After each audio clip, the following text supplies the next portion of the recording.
Kaya yung laundry natin dyan, takal ko nang di nakakapunta dyan. Ano kaya ginagawa ng mga bata natin dyan? At dalawin kaya natin. Isilipin ko nga. Oo, boss. Tara, boss. Tara, silipin ko. Nakakapunta dyan.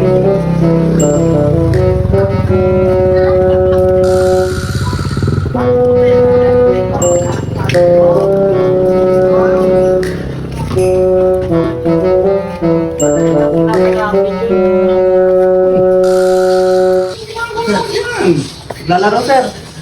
Email ka? Oo. Sige, ayun ang gusto ko. Ayun ang gusto ko sa nagbabalik sa mga ako eh. Nag-email. Sige, dahil sa ginawa ko niyan. Meron kang 1,000 sa akin. Pagkatapos mo mag-ML, kumain ka ha. Huwag ka magpapagutong. Okay. Oh, bakit? Ano ginagawa mo dyan? Sir, doon po kasi, sir. Madumi. Eh, ano oras na? Mag-overtime ka na. Sir, kasi kailangan po ginagawa. Release ko ako, sir.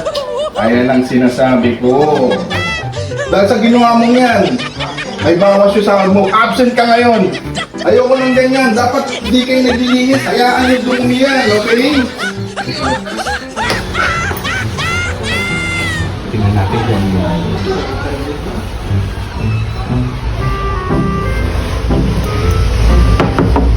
Sir, butok mo to! Boss, yung pala, sorry. Oo. Ay! Tutulog ka pala. Sorry ba, napagod ako. Kanina, nag-under time kasi ako. Marami akong nilaban. Hmm? Nag-undertime ka ba? Sorry. Teka lang, nakapatay pa yung electric pa mo. Dapat yan, binubuksan mo yan para hindi ka nainitan. Sige. Oo, alam mo ba?